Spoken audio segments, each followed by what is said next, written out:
update. A lot has happened, a lot has changed. I probably look like pretty different.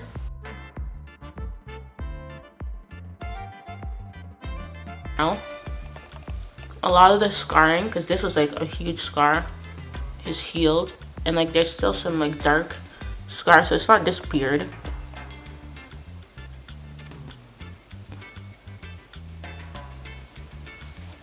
And no more underbite.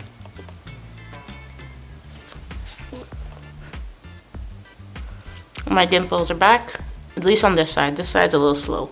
This was the weaker dimple anyway, so yeah. But up close, my face looks like. See, a lot of puffiness down here still, a lot better than before, but it's still really puffy. But that takes time. It feels like so long, but it's really only been 3 weeks. And I'm stubborn and I'm impatient. I really want this to be recovered and done, at least to a point where I can feel my face mostly and my lips can move properly. Like I can't even purse my lips. Like you kissy faces, I can't do that. Like I can't. I put lip gloss on and I can't even. I can't even purse my lips like that. So this part doesn't even respond like it's supposed to. It's really like. But I can do this now. Like I couldn't do that like 2 weeks ago. So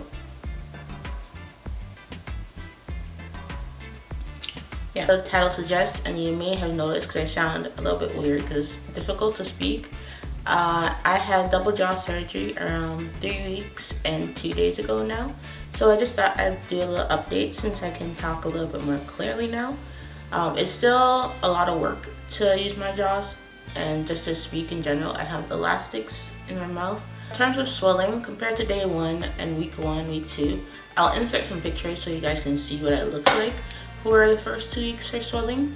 My swelling has come down a lot, especially like under here was like really swollen. It was like a lump. That's gone down pretty much. My jaw here is like not as swollen either. Most of the puffiness I feel is like right here, like in this area. My lips aren't as swollen either, but they're really numb down here, so I can't really drool. Yeah, I drool sometimes. It's very embarrassing. I don't go out in public when I'm eating or anything like that because of that. But my lip down here is still numb. Here is numb. This side is more numb than the right side. I can feel some tingling. It feels like an itch, like I can't scratch. When I talk, I sometimes drool and I can't feel anything falling here, so I don't notice I'm drooling. My bottom lip, when I'm eating, I get messy because I don't feel if any food falls here, so that's a problem. It's a little awkward, and I don't eat in front of people. If I go anywhere, I just stay there and watch significantly, and it's supposed to go down even more, I guess, in the next coming weeks, coming months, and up to a year. This week, I did a lot of icing. I basically ice 24/7 based on all the videos I've seen, and that I think that helped bring down my puffiness. After the second week, so in this last week for the third week, I've been using warm compress, and I think that's also helped the swelling here because I had a lot more swelling on this side like a week ago. So I think the warm compress every day, I do it at least once a day, kind of like helped bring the swelling down a lot. Sometimes I either just use Blistex or like Aquaphor, and like I'm just slathering that bad boy everywhere because it just feels tight. When it's dry, it feels tight, and I don't like that. In the morning, sometimes I wake up with my mouth feeling like irritated or just like my face feeling tight because I think with the elastics on, I like press down in my sleep a lot. Yeah, we debone the chicken. We have like regular chicken soup, but I blend it to kind of like so that everything's there's nothing I can chew, but some of the times it has texture. So I've been doing soups, I've been doing smoothies, I've been doing porridge, so like my cornmeal porridge, having peanut porridge, plantain porridge, things like that, blend it. No, you don't have to blend that because it's already one consistency, but I've been ordering from this place called Superlicious. So good. They sell porridge and soup mostly, Jamaican porridge and soup. So I've been ordering from them and just having their food. So I blend the soup that I get from them, as well as I have the porridge for breakfast, and then I make my smoothies.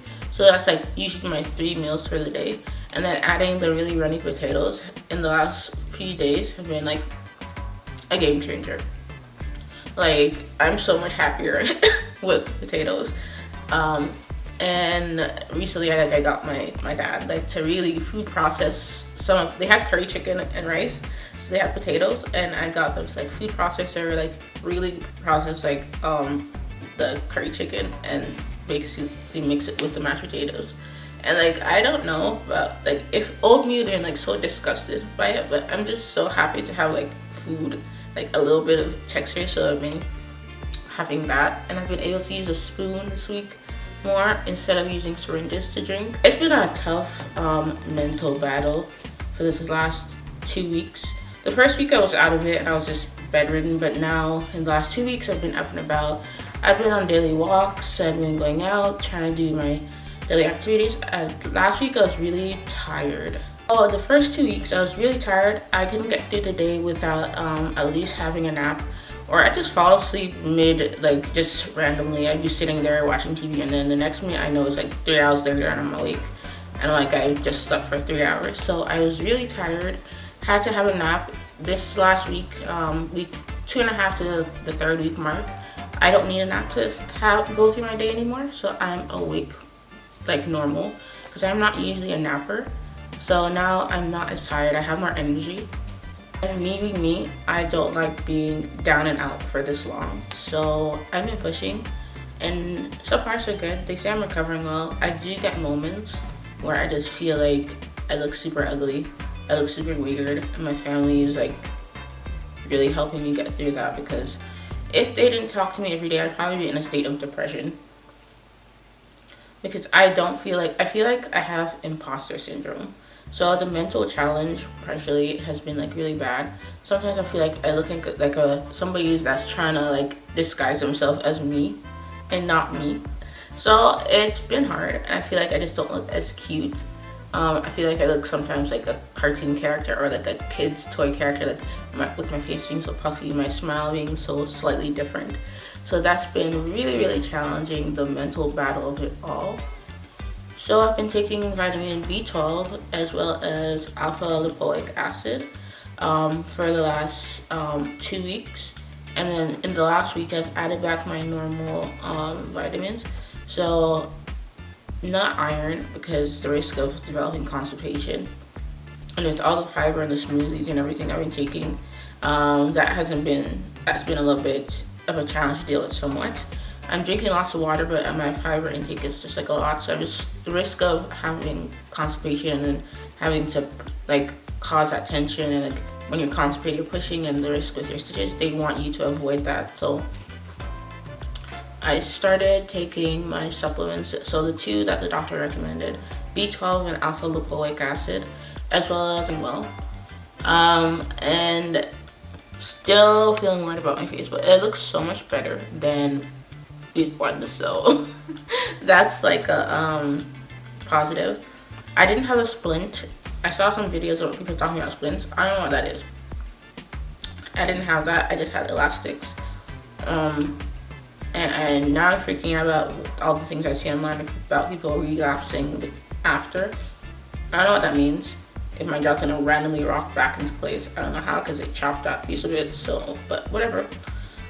So I did have a really scary moment like yesterday. I didn't realize how susceptible I'd be to overheating. The first 2 weeks I had like where my face felt like really hot, and I was just upset, and it could just be me. But I was at this place in Toronto, and I went to this room with a whole bunch of people, and the room was like a sauna. It was really hot. Something was wrong with their heating.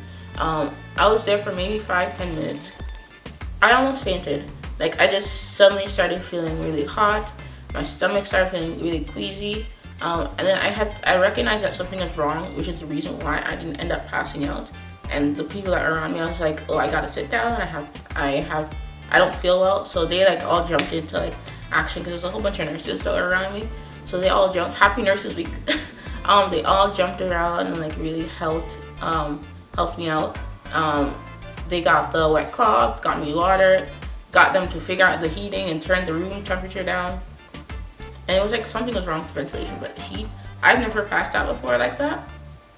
And it was really scary because if I fall, I can really injure my jaw and have a whole bunch of problems. My doctor warned me about that.